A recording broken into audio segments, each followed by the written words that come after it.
Alhamdulillahi Rabbil Alamin. Ar-Rahmanir Rahim. Maliki Yawmiddin. Iyyaka na'budu wa iyyaka nasta'in. Ihdinas siratal mustaqim. Siratal ladzina an'amta 'alaihim ghairil maghdubi 'alaihim waladdallin. Amin. Amin ya Rabbal Alamin. Semoga Allah kurniakan keberkatan dan rahmatnya. Tanpa membuang masa lagi, saya dengan penuh ta'zim menyerahkan kepada Al-Fadhil Ustaz. Tafadhal mashkura. Baik. Bismillahirrahmanirrahim. Assalamualaikum warahmatullahi wabarakatuh.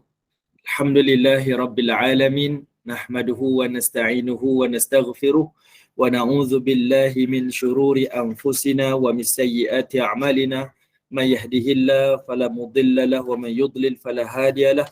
Asyhadu an la ilaha illallah wahdahu la syarika lah. Wa asyhadu anna Muhammadan abduhu wa rasuluh. Amma ba'd. Alhamdulillah. Pertamanya kita syukur pada Allah Subhanahu wa taala di atas kesempatan yang Allah izinkan kepada kita pada pagi ini untuk sama-sama kita berada di dalam majlis ilmu. Moga-moga Allah Subhanahu wa taala melimpahkan kebaikan demi kebaikan, kerahmatan, ketenangan dan juga keberkatan dalam kehidupan kita, dan mudah-mudahan jugalah Allah Subhanahu wa taala akan membimbing hati-hati kita dengan taufik dan hidayah, seterusnya menerangi jalan-jalan kehidupan dunia ini dengan cahaya ilmu sehinggalah kembali kepada Allah di negeri akhirat nanti dalam keadaan Allah meridai apa yang telah kita lakukan dan Allah juga mengampuni dosa-dosa yang telah kita lakukan, insya-Allah. Amin ya rabbal alamin. Baik, ibu-ibu, bonda-bonda yang dirahmati oleh Allah Subhanahu wa taala, insya-Allah untuk pagi ini kita akan baca beberapa hadis Nabi sallallahu alaihi wasallam, dan seperti mana yang saya telah janjikan, hadis hari ini bukan hadis kudusi tetapi hadis berkaitan tentang kekeluargaan baginda Nabi sallallahu alaihi wasallam sempena yang hari Rabu lepas kita dah bincang dalam peperangan Khaybar dan perkahwinan di antara baginda Nabi dengan Safiyah binti Huyai bin Akhtab, iaitu salah seorang anak puteri kepada pembesar Bani Nadir, iaitu Huyai bin Akhtab ni, ketua Yahudi ni. Dia ada anak namanya Safiyah, dan sebab Khaybar kalah dalam peperangan, akhirnya Khaybar ini telah ditawan oleh baginda Nabi dan wanita-wanita tersebut telah dijadikan sebagai hamba. Ini zaman dahulu, itulah tradisi dia. Dan Nabi SAW memuliakan wanita ini dengan cara baginda Nabi SAW mengislamkannya, memerdekakannya daripada perhambaan, dan akhirnya baginda Nabi SAW mengkawininya. Okay. Dan itu menjadi teladan kepada para sahabat yang lain. Sebab para sahabat ni dia memang tak boleh tengok apa yang Nabi buat, dia akan tiru, copy paste bulat-bulat. Jadi apa yang mereka tengok Nabi buat macam tu, maka mereka pun ambil keputusan yang sama. Okay. Mereka mengislamkan tawanan-tawanan mereka, kemudian dibebaskan, dimerdekakan, lalu dikahwini dengan mereka. Akhirnya majoriti daripada orang-orang Khaybar ni beriman kepada Allah dan juga Rasul. Okay, yang ini antara objektif kenapa baginda Nabi SAW berkahwin ramai. Ini salah satu sebabnya lah, adalah sebagai satu pendekatan dakwah. Dalam masa yang sama, kita perbetulkan balik pandangan kita, Nabi juga memuliakan wanita dengan Nabi memerdekakannya. Sudahlah memberi dakwah, mengislamkan mereka, kemudian dakwah pula, kemudian memerdekakan pula, lalu memuliakan mereka dengan perkahwinan. Sebab lelaki ada keinginan, wanita pun ada keinginan. Baginda Nabi SAW sudah ada beberapa isteri. Kita faham, keinginan lelaki ada pada isteri-isterinya. Tapi bagi wanita-wanita Khaybar bagaimana pula kan? Mereka pun ada keinginan secara fitrah. Jadi inilah salah satunya Islam memberikan bantuan dan memberikan kemuliaan kepada kaum wanita. Jadi bila faham macam ni, maka terhindarlah kita daripada salah faham yang dituduh, yang difitnah kepada junjungan baginda Nabi sallallahu alaihi wasallam. Saya nak bagi mudah je logiknya.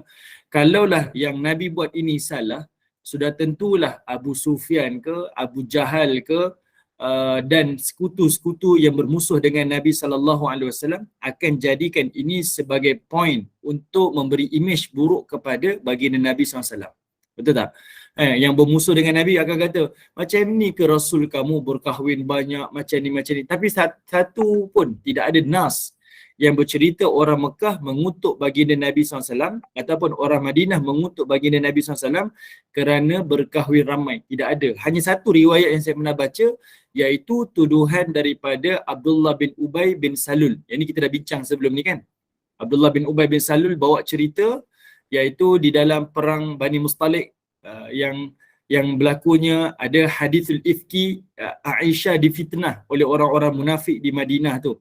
Salah satu fitnahnya adalah Nabi ni kenapa kahwinnya ramai lebih daripada 4, sedangkan firman Allah dalam surah An-Nisa, lelaki hanya boleh kahwin paling maksimum adalah 4. Itu saja. Yang lain tidak ada. Sebab apa? Apa yang Nabi buat mereka faham motif dia, dan apa yang Nabi SAW buat adalah untuk memuliakan manusia, bukan menjatuhkan, meletakkan manusia itu di tahap yang paling hina seperti mana yang dilakukan oleh manusia sezaman dengan baginda Nabi SAW. Okey. Baik, sekarang kita tengok macam mana Nabi SAW melayani isteri Nabi yang bernama Safiyah. Kita tengok, kena faham Safiyah ni orang mulia, keturunan pembesar lah, walaupun dia berbangsa Yahudi tapi kita nampak dia mulia, anak kepada pembesar. Kemudian jadi hamba, lalu dimerdekakan oleh Nabi SAW. Dan Nabi SAW ni raikan seorang hamba ni dah dimerdekakan, lalu Nabi raikan, Nabi muliakan. Macam mana kita tahu hadis ni? Baik, hadis ni diriwayatkan dalam banyak riwayat. Imam Ahmad ada, Ibnu Majah ada, An-Nasa'i pun ada. Hari ini kita baca hadis daripada riwayat An-Nasa'i, iaitu haddatsana Thabitun Bunani, diceritakan kepada kami daripada Thabit Al-Bunani an Anas bin Malik qala kanat Safiyah ma'a Rasulullah sallallahu alaihi wasallam fi safar. Anas bin Malik telah berkata, kata Anas bin Malik, dahulu kanat Safiyah, dahulu Safiyah ma'a Rasulullah sallallahu alaihi wasallam. Safiyah ni dah jadi isteri Nabi dah. Dia bersama dengan Nabi sallallahu alaihi wasallam fi safar, dalam satu permusafiran, dalam satu perjalanan. Wa kana dzalika yaumiha, iaitu pada hari tersebut adalah hari gilirannya. Okey, bila waktu musafir ni, kalau kita baca hadis ini adalah waktu Nabi sallallahu alaihi wasallam ingin melaksanakan hajjatul wada'. Okey, Nabi nak melaksanakan hajjatul wada', iaitu haji yang terakhir bagi baginda Nabi SAW. Ini haji yang terakhir bagi Nabi. Dalam perjalanan haji yang terakhir tu, Nabi membawa keseluruhan isteri-isteri Nabi SAW dalam perjalanan haji tu. Semuanya Nabi bawa pergi Mekah. Daripada Madinah ni, itu haji yang terakhir bagi Nabi, dan itu semua perjalanan itu dibawa oleh isteri-isteri Nabi. Semua Nabi bawa. Tak ada seorang pun Nabi tinggal. Kalau kita pernah baca hadis tentang keluarga Nabi, kalau Nabi musafir, akan ada salah seorang daripada isteri Nabi yang akan menemani Nabi. Okey, akan menemani Nabi. Dan mereka akan ada cabutan undi. Mereka akan ada cabutan undi. Dia akan undilah siapa yang akan mengikuti Nabi dalam rombongan. Jadi bila dia buat rombongan, bila dia buat cabutan undi, akan salah seorang lah. Cuma dalam Hajjatul Wada' Nabi bawa semua. Tapi kata Anas bin Malik, pada hari perjalanan tu adalah giliran Safiyah. Maksudnya, dia kan ada giliran dia kan. Kalau orang yang bermadu ni, dia akan ada giliran dia. Hari ni hari siapa, hari ni hari siapa kan. Jadi dalam perjalanan pun, Nabi tetap menjalankan tanggungjawab dia. Hari ni hari giliran Safiyah. Maka Nabi berjalan dengan Safiyah, menghabiskan hari tersebut dengan Safiyah dan sebagainya lah. Hari esok, hari giliran bersama dengan Zainab. Maka satu hari menunggang ke, berjalan kaki ke dan sebagainya, mesti dengan Zainab. Ini tanggungjawab seorang lelaki yang dia tak boleh culas. Okey, ini satu amanah dan satu tanggungjawab. Okey, jangan sebabkan dia baru berkahwin, dia duduk kat isteri muda je kan. Isteri tua dia pergi blok nombor handphone. Contohlah. Ini tak ada kaitan yang hidup dengan yang mati contoh. Okey, baik. Jadi macam itulah keadaannya. Okay, itulah keadaannya. Nabi SAW kata Anas bin Malik, waktu itu adalah hari giliran Safiyah. Kemudian kata Nabi SAW, kata Anas bin Malik, fa'abta'at fil masir. Okay, dan ketika itu pula, waktu Nabi dengan Safiyah ni, tunggangan Safiyah ni perlahan, sangat lambat. Unta meragam lah. Kalau kita hari ni kereta meragam. Cuma mereka ni tunggang asing-asing. Okay. Nabi berjalan dengan Safiyah, tapi unta Safiyah ni meragam. Okay. Fa'astaqbalaha Rasulullah sallallahu alaihi wasallam wa hiya tabki wa taqulu hamaltani ala ba'iril bati. Lalu Nabi sallallahu alaihi wasallam pun datang kepada Safiyah. Nabi jalan dengan Safiyah ni. Nabi tengok unta Safiyah ni perlahan. Kumpulan musafir ni, ibu-ibu tahu tak? Masa Nabi pergi buat hajatul wada', jemaah haji yang Nabi bawa adalah seramai 1,400 ke seramai 140,000 sehingga 150,000 jemaah haji daripada Madinah. Subhanallah, ramai ni. Nabi SAW kena bawa. Okay? Nabi kena bawa. Ramai ni.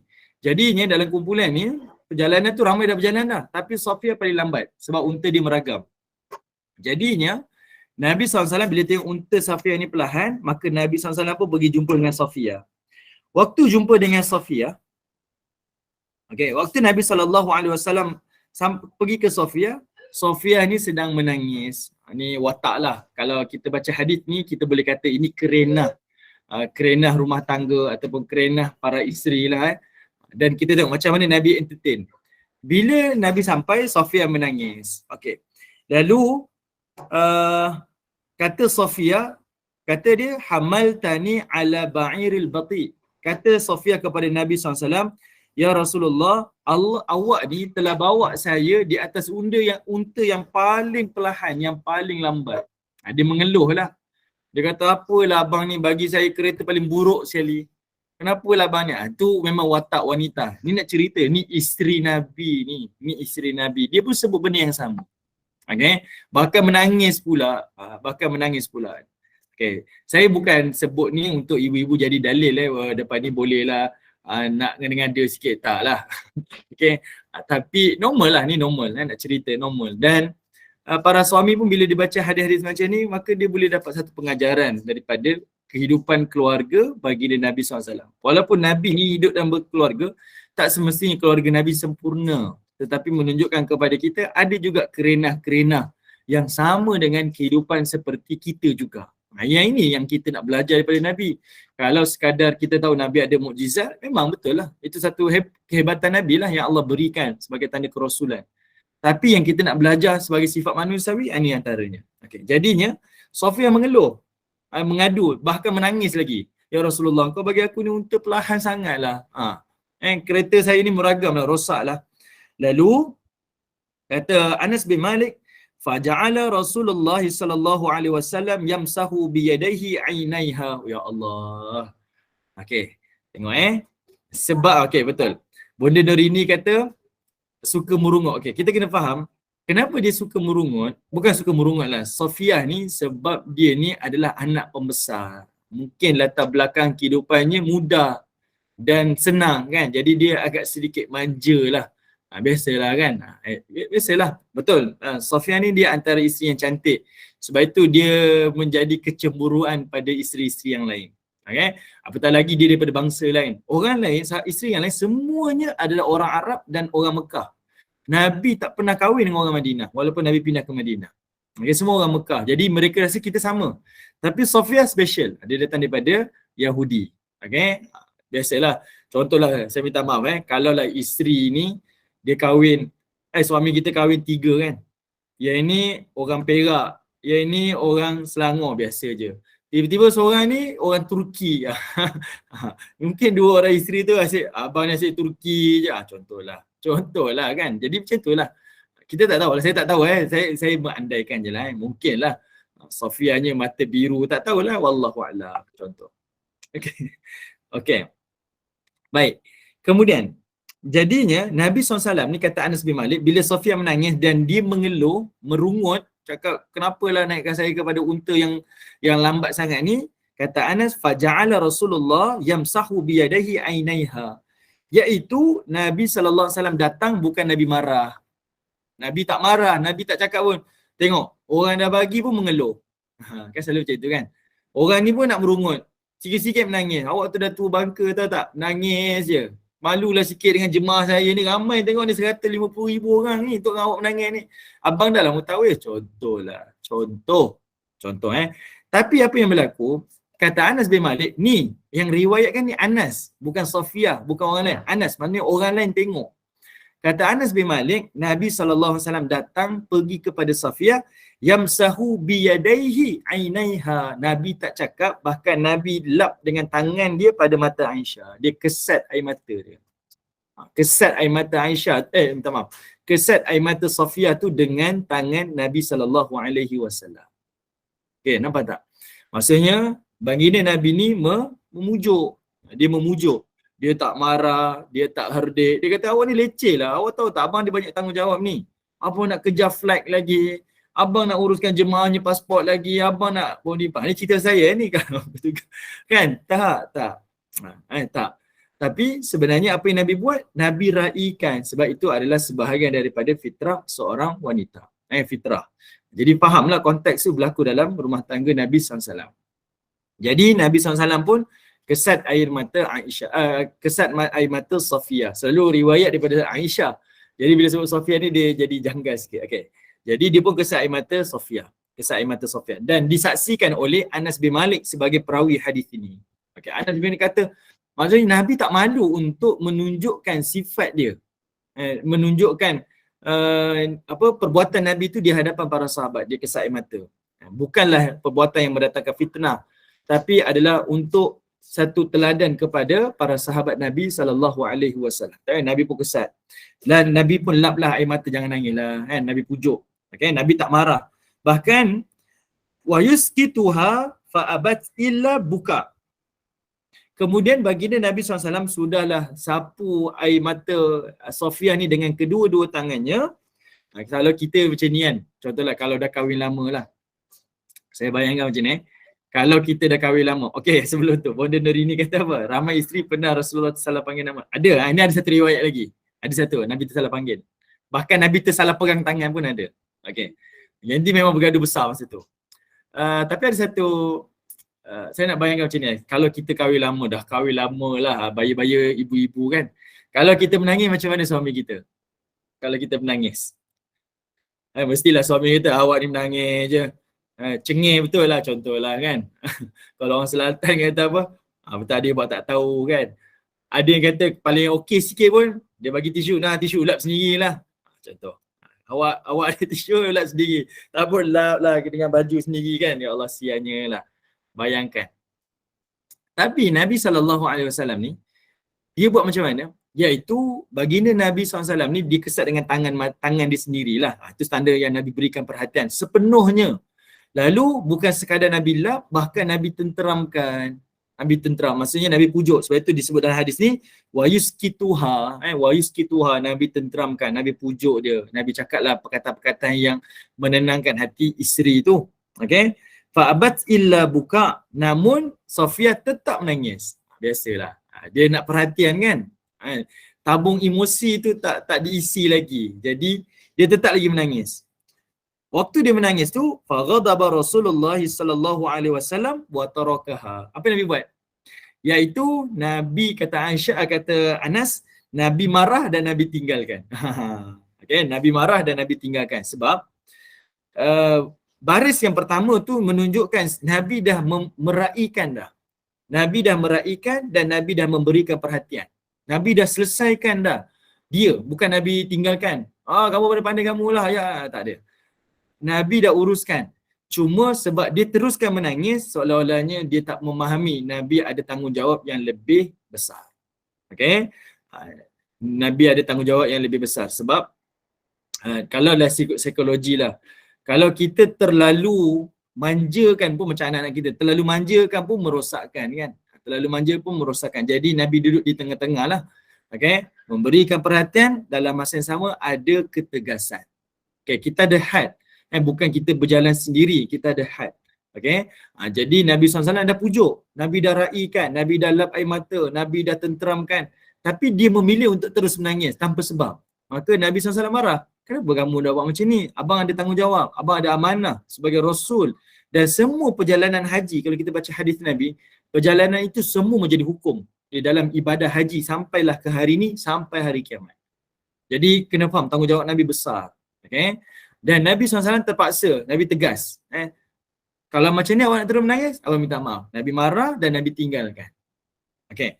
Kemudian, bila Nabi SAW tinggalkan, faqadimat fa'atat Aisyah. Okay. Akhirnya, Safiyah pun pergi berjumpa dengan Sayyidatina Aisyah. Okay, saya nak tengok dulu komen-komen dulu. Okay, sekejap.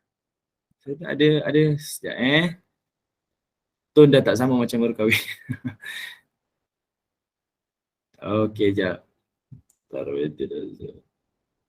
Okay, Kekandi Intan kata, ada tak? Dia tak kitab lah, dia ada buku ni, Ni penulis ni adalah sahabat saya lah. Dulu masa saya kerja di Telaga Biru. Betul Ustaz, saya recommend sangat. Saya dah hantar ke Intan ke tu, insyaAllah. Ustaz Lokman ni duduk sebelah meja saya. Dia editor Solusi, saya editor JenQ dengan Alustaz. Jadi kami buat majalah lah dulu. Kalau pernah tengok majalah Solusi, Bawah Telaga Biru tu, tu bawah kami punya lah. Ustaz Lokman ni sebelah saya lah. Dekat sini pun dia duduk sebelah rumah saya juga. Bukan sebelah rumah lah. Kira daerah sebelah. Dia duduk Rawang, saya duduk Ijuk. Malam ni saya ada jadual kuliah juga dekat rumah dia. Selalulah jumpa Ustaz Lokman ni. Kawan lah. Okay, baik. Jadinya bila Nabi SAW marah dan Nabi tinggalkan, sebab Nabi tegas kan, Nabi ada tanggungjawab. Kita pegang pada amanah, maka kita kena selesaikan amanah, dan awak sebagai isteri pun kena memahami tanggungjawab sebagai seorang suami. Okay. Sebab ada isteri, saya minta maaf sebut, dia mengada tu sampai suaminya dia rasa beban. Abang tak sayang saya ke? Kalau abang balik rumah mak abang ni, abang masih beli mak abang ni, abang kira tak sayang saya. Dia menyebabkan suami tu rasa bersalah. Nak balik rumah sebab atas permintaan mak. Tapi nak balik nanti isteri kata tak sayang pula. Dia jadi bersalah. Ini sebab kerana kan? Ada kerana-kerana. Tapi Nabi SAW tunjukkan ada part kita tegas kerana kita berpegang kepada ada tanggungjawab dan amanah yang kita pikul. Dalam waktu-waktu macam tu salah ke? Tak salah. Tak salah. Sebab Nabi kena maklumkan dan isteri kena faham. Suami ni ada tanggungjawab. Jangan sebab kamu suami tak dengar cakap mak. Jangan tak sebab kamu suami sampai tak pergi kerja. Jangan sebab kamu suami tak jalankan tanggungjawab yang lain. Yang itu akan jadi isu pada masa akan datang. Okay? Itu akan jadi isu pada masa akan datang. Okay. Jadi sebab itu Nabi SAW di antara isteri dengan tanggungjawab nak membawa 150,000 sahabat ni, Nabi tunjukkan, Nabi dah jalankan tanggungjawab dan Nabi dah raikan. Tapi kalau kamu terus menangis, terpulang. Saya terpaksa tinggalkan sebab saya ada amanah yang lain. Okay? Baik. Kemudian, kadang-kadang macam tu. Isteri-isteri kadang, bang tak payahlah solat jemaah, abang pergi jemaah je dekat masjid. Solatlah jemaah dengan saya. Ada masa kita raikan. Okeylah, kali ni abang solat jemaah dengan kamu. Tapi lagi bang, solat isyak nanti solat dengan saya. Tak apalah, minta maaf, abang pergi masjid. Ya, ada masa kita raikan, ada masa kita tinggalkan. Bukan sebab kita marah, bukan sebab, tapi ada tanggungjawab yang lain. Itu maksudnya. Okey. Baik, kemudian bila Safiyah tengok dan dia terkejut, Nabi SAW marah dan Nabi SAW tinggalkan dia. Okey, tak terus memujuk dia. Maka kata Anas bin Malik, maka Safiyah pun pergi berjumpa dengan Aisyah. Maksudnya apa? Setelah Nabi pujuk, tak jalan, dia terus lagi menangis. Lepas Nabi marah, Safiyah pula pujuk. Subhanallah. Kan? Safiyah pula pujuk. Dia kendurkan pula. Dan dia pula pergi pujuk baginda Nabi SAW. Cuba kita bayangkan. Dalam rumah tangga macam tu, kita ada give and take. Kita ada main tarik-tarik tali. Dia akan jadi seronok. Okay, dia merajuk, saya pujuk. Saya merajuk, dia pula pujuk. Ni tak. Dah dia dah dia merajuk, dia lagi merajuk, dia lagi bila balik, bila pula kita pula nak diraikan, nak dipujuk kan. Jadi perasaan kita pula yang tak dipenuhi, asyik dia je, jadi marah kan. Buat pula perkahwinan dah lama, 10 tahun, 20 tahun, 30 tahun, jadi perasaan tu jadi dendam. Asyik awal je. Kadang-kadang dia buat salah, okeylah suami pun pujuk, minta maaf lah saya pujuk awak. Bila kita pujuk, dia pula yang merajuk pula. Kadang macam tu kan. Ada wanita macam tu. Dia yang salah, dia merajuk. suami pun, saya ni serba salah pula. Saya ni salah ke tidak? Jadi macam tu. Okay. Alright. Jadinya di sini tunjukkan kepada kita Nabi marah dan Sofia pula yang memujuk baginda Nabi SAW. Okay. Ada give and take lah di dalam rumah tangga. Barulah kita akan rasa harmoni. Okay, baik. Kemudian jadinya Sofia ni cara dia nak pujuk Nabi, dia gunakan Aisyah. Sebab dalam isteri-isteri Nabi SAW, Aisyah ni lah antara isteri yang memang dilihat oleh isteri-isteri yang lain paling dicintai dan disayangi oleh baginda Nabi SAW. Bukan Nabi bagi ekstra, tak. Semua orang dapat hak masing-masing. Tetapi kelebihan Aisyah tak boleh dinafikan. Seperti mana Aisyah dia rasa tergugat dengan Khadijah. Khadijah dah wafat tapi Aisyah sentiasa rasa tergugat. Aisyah rasa macam, kenapa Rasulullah nak lebihkan Khadijah? Kan Khadijah ni dah wafat. Jadi isteri-isteri yang lain pun macam tu juga. Dia akan rasa cemburu kepada Aisyah. Walaupun mereka semua mendapat hak masing-masing. Jadi Sofia ni pun menggunakanlah kekuatan kepada Aisyah. Dia menggunakan kekuatan kepada Aisyah. Sebab Aisyah ni pandai pujuk Nabi. Dia tahu apa yang Nabi suka, apa yang Nabi tak suka. Jadi Sofia kata pada Aisyah, ya Aisyah, tolonglah aku ni jumpa dengan Rasulullah, pujuk baginda Nabi SAW.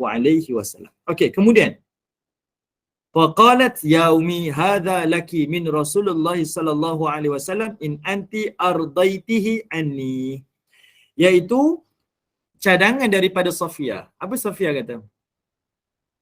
Ya, sebelum tu Bunda Amira kata tak romantik langsung. Ni apa benda ni?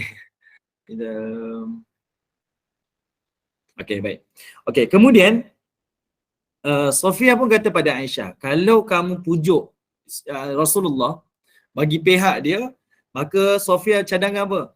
Saya akan berikan yaumi hadza laki, hari aku ni aku akan beri pada engkau hai Aisyah. Giliran aku, hari giliran aku serah pada engkau. Maksudnya dalam satu pusingan tu Aisyah akan dapat 3 giliran. 3 kali. Kenapa? Dalam satu pusingan Aisyah akan dapat 2. Dia akan dapat ekstra sebab isteri Nabi yang bernama Saudah, dia ni telah serahkan hari gilirannya kepada Aisyah. Saudah ni dia tak ambil hari giliran dia. Okay, sebab isteri Nabi yang Saudah ni dia sedikit berusia dan dia berumur lah. Jadi perkahwinan itu bagi dia adalah untuk membantu dia dan dia membantu Nabi menguruskan keluarga. Tidak lebih daripada itu dah. Okay, jadi bagi Saudah, dia tak mampu untuk melayani baginda Nabi SAW. Tapi jadi hari giliran Saudah tu, Saudah serahkan kepada Aisyah. Okay, jadi Aisyah memang setiap kali dia akan dapat 2 giliran. Tapi atas cadangan ni, dia dapat 3 giliran. Sebab apa? Sofia kata kalau kamu boleh pujuk Rasulullah, kamu setuju, hari giliran aku kali ni, aku serah pada engkau. Okay. Jadi dia kata apa? Saya akan serahkan kepada engkau. Kalau engkau boleh buat, Nabi SAW redha balik kepada aku. Memaafkan aku semula. Okay, kemudian. Fa'amadat Aisyah ila khimariha wa kanat sabaghathu biwarsin wa za'faran. Kemudian Aisyah pun mendapatkan tudungnya. Dia pakai tudung dia. Dia ambilkan tudung dia, lalu dia pun ambil tudung dan dicelup di dalam waras dan juga di dalam za'faran. Dia ambil tudung, dicelup dalam waras dan dicelup di dalam za'faran. Apa maksud waras dan za'faran ni? Waras dan za'faran ni dia adalah satu apa macam daun ataupun bunga yang menghasilkan warna. Okay, ibu-ibu kena bayangkan zaman mereka ni, mereka hidup dalam warna yang dull kan, warna yang dull, warna-warna bumi kan, earth color lah, coklat, mungkin warna putih sedikit, warna hitam, warna-warna yang warna-warna bumi. Jadinya bila dicelup dengan za'faran tu, warna jadi terang, merah, oranye. Saya nak kata macam mana ibu-ibu? Saya minta maaf lah kalau saya sebut. Ada lelaki ke dalam ni? Selalunya Abang Jalal ada kan? Abang Jalal ada ke? Abang Jalal? Ada tu Ustaz. Jalal ada. Abang Jalal ada. Abang Jalal ada ke? Alah. Abang Jalal. Okey. Baik.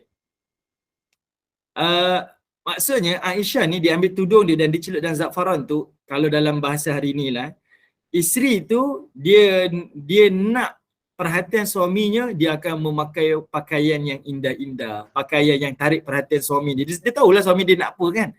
Jadi kalau dia pakai baju ni, dia tahu suami dia suka. Kalau dia pakai warna macam ni, dia tahu suami dia suka. Kalau dia pakai perfume macam ni, dia tahu suami dia suka. Itu budaya zaman dulu dengan budaya zaman hari ni. Zaman hari ni, suami balik, kita baca kopi, tunggu depan rumah, contohlah. Sebab kita nak sesuatu kan, kita buat macam tu. Kita hias kita punya bilik tidur. Suami balik, macam semacam okey je kan. Contoh. Okay. Macam itulah Aisyah ni, dia nak tarik perhatian Nabi tu, dia celup dia punya tudung dia, dicelup dengan za'faran tu sampai menghasilkan warna yang terang lah. Itu cara kita istilah, saya minta maaf sebab istilah dia menggoda lah baginda Nabi SAW. Dan ini adalah satu benda yang fitrah dan ia adalah satu sebahagian daripada sunnah di dalam rumah tangga. Okey, kemudian kata Anas bin Malik, iaitu fanadahathu bisyai'in min ma, lalu dia pun merenjiskan sedikit air pada tudung tersebut. Okey. Lalu kata Anas, summa ja'at hatta qa'adat inda ra'si Rasulullah sallallahu alaihi wasallam.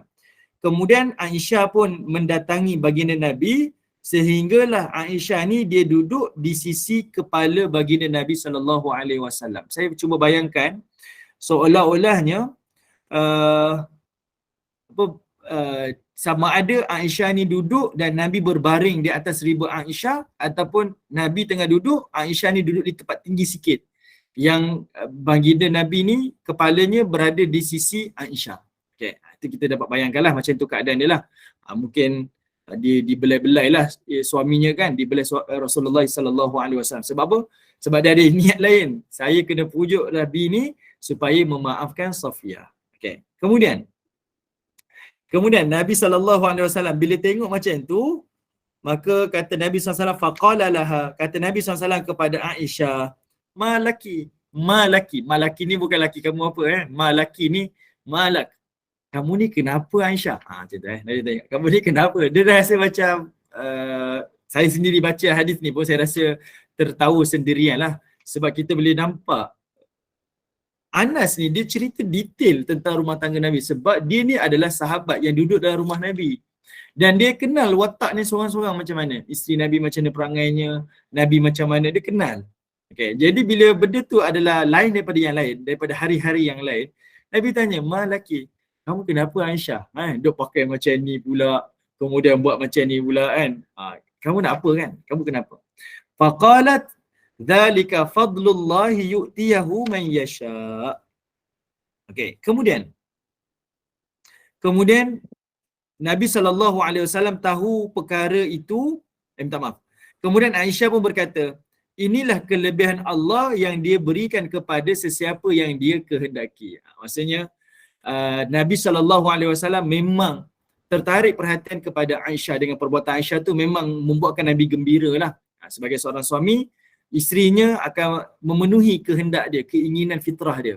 Cara ada suami macam ni, isteri akan buat macam ni. Ibu-ibu faham lah maksud saya kan. Jadinya ni bukan nak cerita, saya minta maaf ni bukan cerita berkaitan tentang hubungan, bukan. Tetapi adalah melalui fitrah. Kita kenal suami ni, lelaki ni, dia dimanja macam budak-budak kadang-kadang kan. Dia suka benda-benda yang kita mungkin ada isteri terkejut, macam ni suami kat luar macam Tuan Imam, kat luar dia Mr. Presiden, dekat luar dia ni adalah ketua ahli politik, pengarah jabatan sekian-sekian, tapi dekat rumah dia dengan isteri dia lain, dia watak dia, dan itu fitrah dan isteri tahu buat. Dan Nabi SAW pun macam tu juga. Aisyah memang tahu, dia ada skill yang memikat hati Nabi. Dan Aisyah bersebut, inilah kelebihan yang Allah berikan kepada sesiapa yang dia kehendaki. Maksudnya Aisyah tahu Nabi SAW tertawan dengan apa yang dilakukan oleh Aisyah, dan Aisyah kata apa? Ini Allah kurniakan kepada aku kelebihan ni. Nak kata apa kan? Lalu dalam hadis ni kata apa? Faqala fa'arafa Rasulullah sallallahu alaihi wasallam al-hadith. Jadinya Nabi pun tahulah cerita sebenar. Aisyah pun dah ceritalah, iaitu Safiyah macam ni, minta pujuk macam ni. Faradiya an Safiyah, maka Nabi SAW pun memaafkan dan meredai perbuatan Safiyah. Sebab sebenarnya no point Nabi nak marah, sebenarnya no point. Okay? Nabi bukan marah, Nabi tinggalkan itu adalah sebagai tanda ketegasan. Nabi ada tanggungjawab. Nabi tak boleh 100% berikan perhatian pada isterinya sebab Nabi ada tanggungjawab yang besar nak bawa jemaah haji pergi ke Mekah. Okey. Jadi Nabi bukan marah tapi adalah ketegasan. Jadi sebab itu Nabi, tak apalah, aku maafkan lah. Aku dah tahu cerita sebenar, aku maafkan, tak ada masalah pun. Okey. Itulah yang berlaku dalam rumah tangga Nabi. Okey, kemudian ini dia kemuncak cerita tu dekat sini wan talaqa ila Zainab faqala laha inna Safiyyata qad a'ya biha ba'iruha. Okey. Ibu-ibu ikuti tak saya punya kuliah ni? Dapat ke? Boleh? Boleh Ustaz, Boleh, teruskan. boleh. Teruskan. Sedap. Baik. Dengar. Okey, baik. Jadinya kemudian bila Nabi SAW maafkan Safiyah redha kepada Safiyah, maka Nabi SAW pergi jumpa isteri yang seorang lagi yang bernama Zainab. Okay. Zainab ni ibu-ibu kena tahu, dia adalah isteri Nabi yang macam Khadijah, tapi dia tak sekaya Khadijah. Zainab ni dia adalah isteri yang kita kata dia agak berada sikit lah. Dia kaya, dia agak kaya sebab Zainab ni adalah isteri yang usaha wanita yang bekerja sendiri, dia ada bisnes sendiri. Iaitu dia bisnes menjual bekas-bekas minuman. Okey. Dia panggil sebagai kirbah. Dia macam zaman dulu kan orang kalau musafir dia ada bawa bekas minuman kulit kan. Kalau hari ni jual Tupperware lah. Tapi dia bukan ejen, dia founder contohlah. Okey. Dia bisnes dia. Itu pekerjaan kepada Safiyah. Sebab itu Nabi SAW pernah sebut, orang yang paling awal dari kalangan isteriku ni yang akan mengikuti aku ni adalah isteri yang paling panjang tangannya. Paling panjang tangan. Aisyah bawa riwayat ni, dia jumpa dengan isteri-isteri Nabi, ukur tangan ni siapa paling panjang. Sebab siapa yang paling awal yang akan meninggal selepas Nabi. Ukur-ukur tengok tangan semua sama. Tangan semua sama. Sehinggalah orang yang pertama yang meninggal adalah Zainab. Bila tengok, yang dimaksudkan oleh Nabi tangan panjang tu bukan secara literal tangan panjang. Bukan adalah kerana mencuri dalam bahasa kita, tapi tangan panjang tu adalah orang yang bekerja sendiri. Okay, Zainab ni dia kerja sendirilah. Okay, baik. Jadinya Nabi jumpa dengan Zainab. Sebab Zainab dalam perjalanan haji ni dia bawa unta dia beberapa ekor. Banyak dia bawa unta dia bukan bawa seekor. Orang lain semua seekor-seekor. Tapi sebabkan dia ni berharta, dia bawa 2-3 ekor, banyak. Jadi kata Nabi SAW kepada Zainab ni, iaitu laha inna Safiyyata qad a'ya biha ba'iruha fama 'alaiki an tu'tiyaha ba'iraki.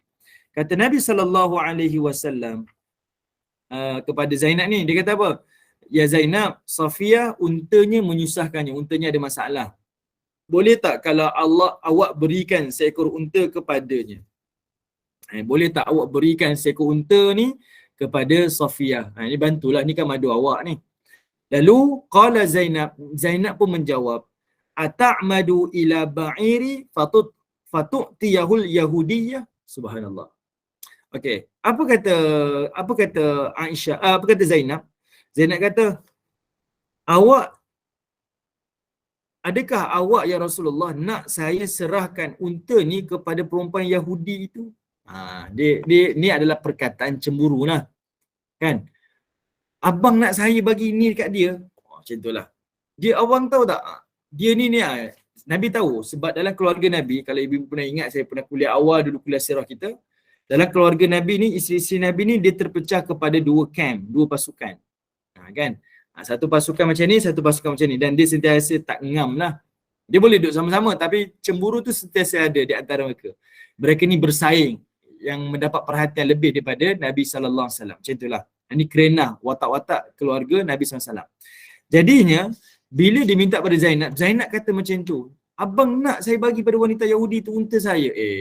Banyak cantik, lebih ni contohlah. Perkataan tu keluar daripada mulut Zainab. Okey. Lalu daripada perkataan itu, fahajaraha Rasulullah sallallahu alaihi wasallam 3 ashhur. Asbab itu Nabi sallallahu alaihi wasallam tidak datang ke rumah Zainab ini selama 3 bulan. Maksudnya Nabi pulaukan ataupun Nabi sallallahu alaihi wasallam ni tak redha dengan perbuatan tu, 3 bulan Nabi tak datang. Okey, bila sampai giliran Zainab tunggu tengok Nabi tak datang. Bulan kedua tunggu tengok Nabi tak datang. Bulan ketiga tunggu, Nabi tak datang. Okay, ini salah satu daripada didikan Nabi ataupun para suami kepada isteri. Okay, didikan kita tak boleh ikut sangat kehendak, kan? Ada give and take lah saya sebut tadi. Saya minta maaf ibu-ibu, saya bukan mengajar sebab saya sangat muda, anak kecil-kecil berbanding ibu-ibu yang lebih senior lah. Tapi ini adalah yang saya cuba ceritakan berdasarkan apa yang dilakukan oleh Nabi SAW. Okay, jadinya Nabi SAW pulaukan. Sebab itu dalam ayat-ayat Al-Quran pun menyebutkan kalau suami ni ada terkesan dengan perbuatan isteri, kan, iaitu diasingkan tempat tidurnya, kan. Isterinya tak tidur sekali dengan suami. Mungkin bagi suami rasa macam tak ada apa-apa, tapi sebenarnya itu adalah didikan. Bagi seorang wanita mungkin dia akan rasa, kenapa abang buat macam ni? Dia ada rasa bersalah dan sebagainya. Itu satu didikan. Satu didikan yang diajar di dalam agama kita. Tapi hari ni lain, kan. Kalau lelaki bergurau, dia kata apa? Buatlah macam tu. Kejap lagi malam kan tidur luar. Suami pula tidur luar, bukan isteri tidur luar. Yang agama ajar isteri tidur luar. Kan? Sekarang kita balik. Kita pula suami tidur luar. Sebab suami ni buat apa sahaja yang tak kena dengan kehendak isteri, suami tidur luar. Sebenarnya apa yang Nabi lakukan, isteri tu kena ikut rentak suami tu, bukan suami ikut rentak isteri. Okay? Boleh faham maksud saya? Okay. Jadinya Nabi SAW ni didik Zainab ni. 3 bulan Nabi SAW pulaukan dan Nabi SAW tak datang ke rumah Zainab. Apa yang berlaku? Falam yaqrab baitaha wa atalat Zainabu nafsaha wa atalat baitaha. Kata Anas bin Malik, maka Nabi SAW langsung tidak pergi ke rumah Zainab, maka Zainab pun dia menghukum diri dia. Iaitu dia pun tak kisah lagi tentang rumah tangga dia. Memang dia tak peduli yang sama, biarlah. Kecewalah dia. Sedih lah Nabi tak datang rumah dia. Sebab dia tahu ucapan dia tu menyakitilah perasaan Nabi SAW. Dan Nabi pula tak datang lepas tu 3 bulan. Jadi dia pun rasa runsing, dia stres dan sebagainya. Okey. Baik, kemudian wa amadat ila sarir fa asnadathu ila muakhkhara bait. Lalu sampai ke tahap apa? Dia pertama tadi dia sampai hukum diri dia. Kemudian dia dah tak peduli dah rumah tangga dia, urusan rumah pun dah tak terurus. Lalu kata Anas bin Malik sampai tahap yang Zainab ini dia sandarkan katil rumahnya tu di belakang rumah. Katil bilik dia tu di belakang rumah dia. Sampai dia ni berputus asa daripada baginda Nabi SAW. Wa ayyasat min ayyatiha Rasulullah SAW. Maksudnya sampai Zainab ni putus asa. 3 bulan tak datang dah. Dia rasa putus asa. Dah lah. Saya tak nak tunggu Nabi lah. Dia putus asa. Dia ambil katil dia sangkut letak kat belakang rumah dia. Itu adalah perbuatan orang Arab dahulu lah. Budaya macam tu lah. Dah lah. Dia dah malah fikir dia dah kecewa putus asa. Dia letak dia punya katil dekat belakang rumah dia. Okay, selesai. Cerita tu selesai. Nampak tak? Nak ceritanya apa? Saya sebutkan tadi tentang Safiyah, kan. Safiyah ni daripada hamba dimerdekakan. Tapi Nabi SAW tetap menjaga kemuliaan seorang hamba ni, iaitu Safiyah, setelah dia dimerdekakan. Kalau kita lah selalunya, contoh ni bukan hamba. Kita ambil seorang ni daripada Indonesia ataupun daripada Filipina. Ni orang Melayu jaranglah Filipina, selalu Indonesia. Jadi orang gaji. Daripada orang gaji, kemudian dia berkahwin dengan orang gaji dia.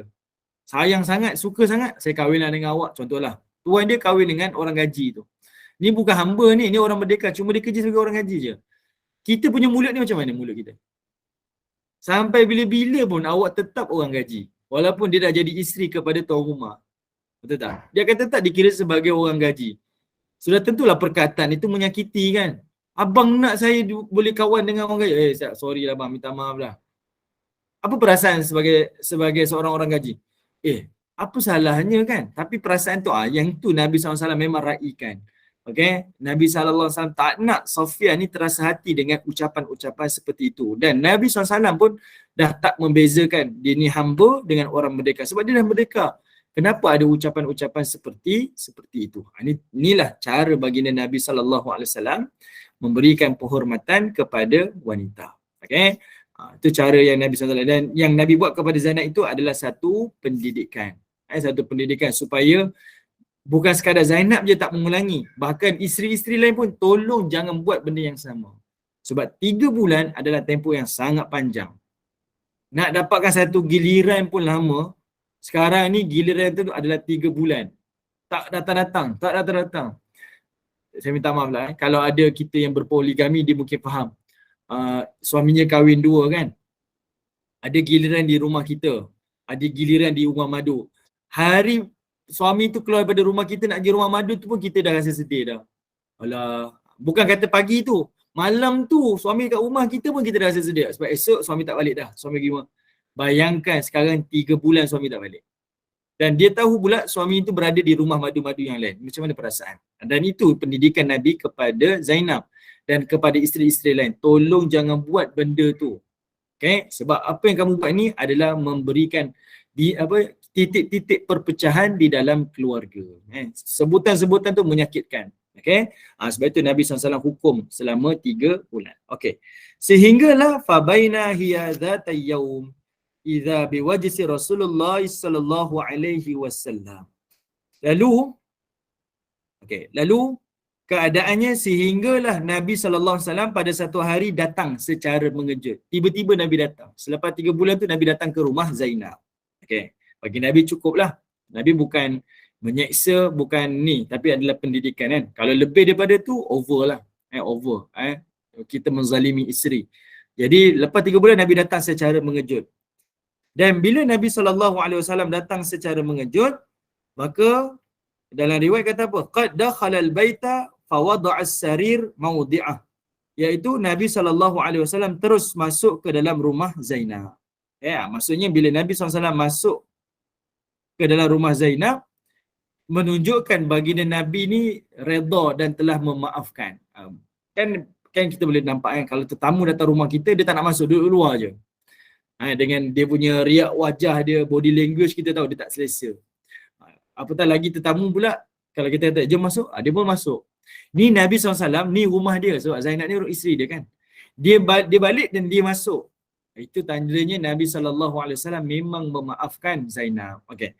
Dan Nabi SAW sendiri, dalam kata Anas bin Malik, iaitu fawada'as sarir mawdi'ah. Nabi sendiri yang angkat katil dekat belakang rumah tu. Nabi letakkan balik katil tu di tempat asalnya. Nabi angkat. Zainab dah cabut katil dia letak belakang. Nabi ambil, Nabi letakkan. Faqalat Zainabu ya Rasulullah. Lalu kata Zainab, ya Rasulullah, wahai Rasulullah, jariyati fulanah qad tahurat min haidatiha al-yawm. Lalu kata Zainab, ya Rasulullah, jariyati, hambaku ini, hamba perempuan aku ini namanya fulanah ni, dia ni baru bersih daripada haidnya pada hari ini, dia baru bersih. Hiya laka fadakhala 'alaiha Rasulullah sallallahu alaihi wasallam wa radiya anha. Lalu kata Zainab, hiya laka, hambaku ini untuk kau ya Rasulullah. Hambaku ini untuk kau ya Rasul. Ambillah. Fadakhala 'alaiha Rasulullah. Lalu Nabi sallallahu alaihi wasallam pun menggauli hamba tersebut. Ini kita cerita pasal perhambaan dahulu tu. Kalau kita baca hadis ni tak tahu cerita, kita akan rasa Nabi menggauli hamba, bukan Nabi dah diisi ramai, kenapa nak kena menggauli hamba? Kita nampak macam itu kan. Yang ni kita dah explain pada hari Rabu lepas. Islam dan baginda Nabi SAW datang ni adalah untuk menyelesaikan masalah ummah, khususnya dalam hal perhambaan lah. Sebab itu saya kata tamadun Islam dah. Tamadun paling cepat membebaskan perhambaan berbanding daripada tamadun-tamadun dunia yang lain. Okay, yang paling lambat Afrika kan, sampai ke zaman Nelson Mandela pun ada lagi sistem perhambaan. Tapi Nabi SAW, dia hidup di zaman tu dan Nabi selesaikan. Okay, sebab mungkin yang bertanya kenapa hamba ni boleh ditiduri, boleh dilayani macam suami isteri kan. Sebab hamba tu akad dia adalah pemilikan. Tu milik kepada tuannya. Jadi tuannya boleh buat apa sahaja. Okay. Dan agama mengajar melayani hamba ni adalah sebagai seorang manusiawi. Dia ada perasaan, dia ada kehendak, dia ada syahwat dan sebagainya, maka dipenuhi. Dan Nabi SAW dan agama ni membawa perhambaan ni datang pada dua je, melalui peperangan dan melalui pembelian. Tapi nak membebaskan hamba sangat banyak jalan dia. Hukuman ni kalau nak selesai cepat, bebaskan hamba. Kamu melakukan persetubuhan suami isteri bulan Ramadan, nak selesaikan, pergi bebaskan hamba. Kamu melakukan dam, cara nak bebaskan daripada dam, bebaskan hamba. Banyak cara, semua bebaskan hamba. Okay? Sebab agama ni nak menyelesaikan masalah manusia. Okey? Baik, wallahu a'lam. Okey, kita pun nak kat pukul 11. Saya berhenti dekat sini. Mungkin ada soalan lah, silakan. Ustaz, Assalamualaikum. Waalaikumsalam warahmatullahi. Ustaz, sekarang ni tak ada hamba. Macam mana kita nak buat? Tak nak buat macam mana?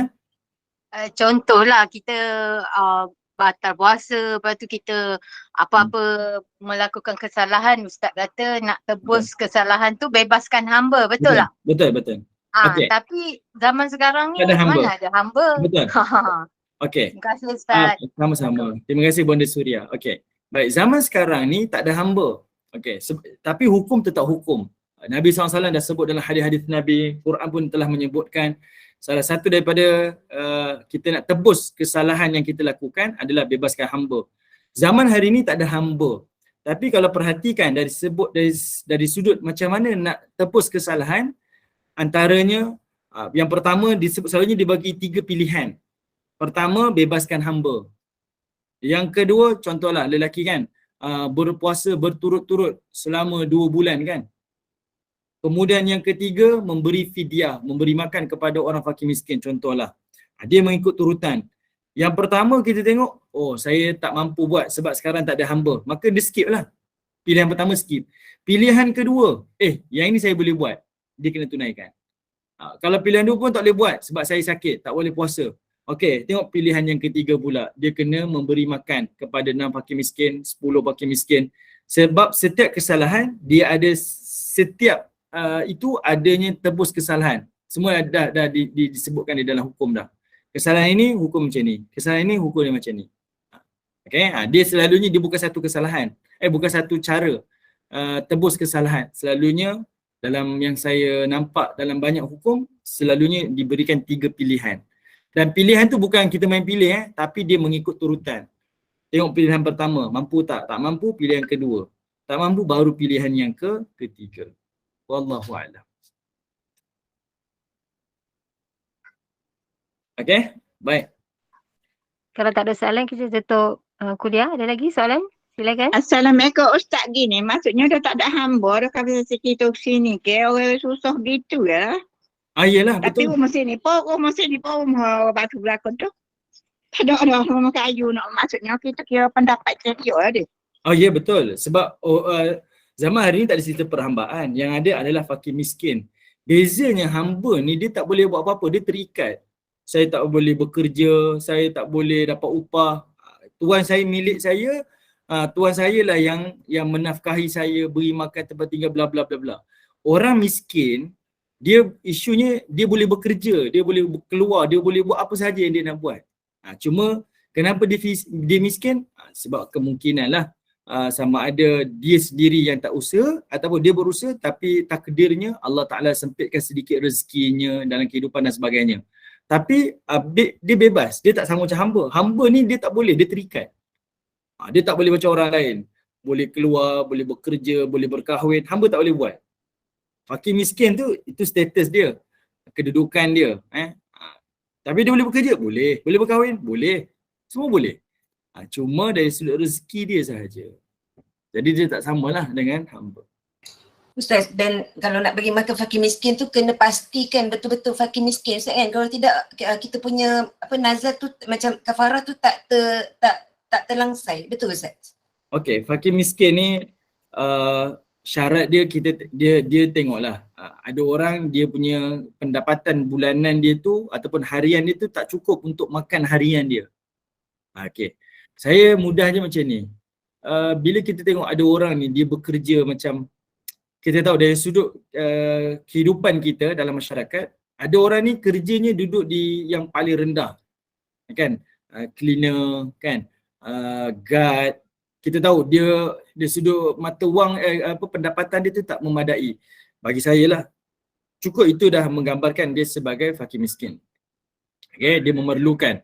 Tetapi kalau kita risau, saya rasa saya tak pandai nak dan saya tak tahu dia ni confirm miskin atau fakir. Sekarang ni kalau kita nak bayar fidyah ke dan sebagainya, sekarang di Jawi, di Jabatan Agama Wilayah, saya tak tahu lah di tempat lain, dia dah ada unit yang kalau kita nak bayar fidyah, bayar terus ke jabatan tu ataupun unit tu. Dia boleh kira. Kita beritahu je, saya ada kesalahan ni. Saya bulan puasa saya tak berpuasa sebab saya susukan anak saya yang baru lahir contohlah. Okey. Jadi perlu bayar fidyah. Bila sekian. Dia tolong kirakan dan dia bagi tahu je, okey puan bayar ni saja. Kita bayar kat dia, selesai dah. Bagi saya itu lebih jujur, lebih telus dan lebih terbaik. Pergi je ke Jabatan Agama terus bayar ke sana. Dia ada calculation dia. Oh ya, gitulah Ustaz masuk nak tanya soal dia ni. Maknanya kita tak usah biar kampung dah, biar majlis agama Ya dah. betul. Tapi dia hang puasa dia tanya ni pun. Okey. Terus pergi ke Jabatan Agama. Pergi Jabatan Agama sebab mereka ni di bawah perintah Ulil Amri kan. Ulil Amri ni dah tetapkan kalau kamu nak bayar zakat ke ni bayar kepada mereka. Kita pun tak payah berbening dah. Tak payah berbening. Jangan kita kata saya rasa saya bayar pada dia tak sampailah pada asnaf lah, tak sampai. Itu andaian kita. Kita tak tahu yang belakang tu banyak orang yang bekerja kan. Kita dengar selalu daripada mulut orang, Jabatan Agama, Pusat Zakat ni banyak sangat. Dia punya prosedur dia. Saya nak bayar ni, nak minta duit cepat. Nak kembalikan kepada asnaf susah. Sebenarnya bukan. Mereka ni tapis. Saya sendirilah. Saya tanya pada kawan-kawan yang kerja di Pusat Zakat. Kenapa kita tengok bila bab pengagihan zakat ni sangat susah nampak. Tapi kalau tentang collection, kita tengok zakat cepat. Buat iklan, buat itu, buat ini kan. Dia kata sebenarnya kalau perhatikan setiap hari yang orang tak tahu, setiap hari ni Pusat Zakat ni dihadiri ramai orang. Semua orang datang, saya miskin, saya mu'alaf, saya tu. Tapi kebanyakannya menipu, scammer. Yang datang berpura-pura banyak, terlalu ramai. Jadi dia sengaja buat ni adalah tujuannya untuk tapis, filter supaya orang yang dapat tu orang yang benar-benar berhak sahaja. Yang ni kita tak pernah tahu pun dan tak pernah ambil tahu pun. Kita selalu tuduh. Tapi Pusat Zakat bab penyerahan sebenarnya dia memang tip-top. Dia memang beri pada orang yang berhak. Dia turun padang, dia cari orang. Cuma kita lah yang tak ambil tahulah hal-hal yang seperti itu. Wallahualam. Baik, kalau tak ada soalan kita tutuplah kuliah. Tak ada ya, okey. Alhamdulillah, barakallahu fikum. Jazakumullah khairan katsira Ustaz. Hadis hari ini kita boleh ambil sedikit ibrah lah dari kisah rumah tangga Rasulullah sallallahu alaihi wasallam. Semoga memberi manfaat kepada kita, mudah-mudahan barokah, mudah-mudahan Allah kurniakan limpah rahmat kepada kita. Terima kasih kepada grup Gemenur Iman, tim pengurusan Gemenur Iman dan sahabat pencinta ilmu yang mengimarahkan kuliah kita hari ini. Izinkan saya buat sedikit hebahan kuliah hari ini Ustaz. Boleh. Pukul 5 petang, 5 petang ya, bukan 5.15 petang, 5 petang kuliah asar bersama dengan Al-Fadhil Ustaz Muhammad Zukri bin Abdul Jalil dengan kitab Ziarah ke Alam Barzah. 8 malam kuliah maghrib bersama Al-Fadhil Ustaz Abdullah Umar bin Muhammad Saleh dengan pengajian tahsin Al-Quran. 9.15 malam kuliah isyak bersama Al-Fadhil Ustaz Haji Muhammad Nur Rashid bin Haji Muhammad Yasin Idris Al-Karomi dengan soal hati. Dengan ini saya mewakili Gemenur Iman memohon maaf sekiranya ada sebarang kekurangan dan kesilapan. Yang baik itu datang daripada Allah, yang tidak baik itu dan kelemahan itu datang daripada kami sendiri. Semoga Allah mempermudahkan urusan ibadah Ustaz dan keluarga. Semoga Allah kurniakan kesihatan yang baik kepada anak-anak Ustaz dan keluarga.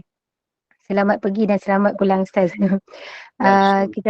Kita tangguh kuliah kita sebagai menutup majlis. Mohon sekali lagi Al-Fadhil Ustaz untuk membacakan tasbih kifarah dan suratul As. Saya sudahi dengan wabillahi taufiq wa hidayah. Wassalamualaikum warahmatullahi wabarakatuh. Baik, bismillahirrahmanirrahim. Subhanallah wa bihamdi, subhanakallah wa bihamdika asyhadu an la ilaha illa anta wa astaghfiruka wa atubu ilaik. Subhana rabbika rabbil izzati amma yasifun wa salamun alal mursalin walhamdulillahi rabbil alamin. Wal 'asr innal insana lafi khusr illa alladhina amanu wa 'amilus solihat wa tawassaw bil haqq wa tawassaw bis sabr walhamdulillahi rabbil alamin. Terima kasih semua. Assalamualaikum warahmatullahi wabarakatuh.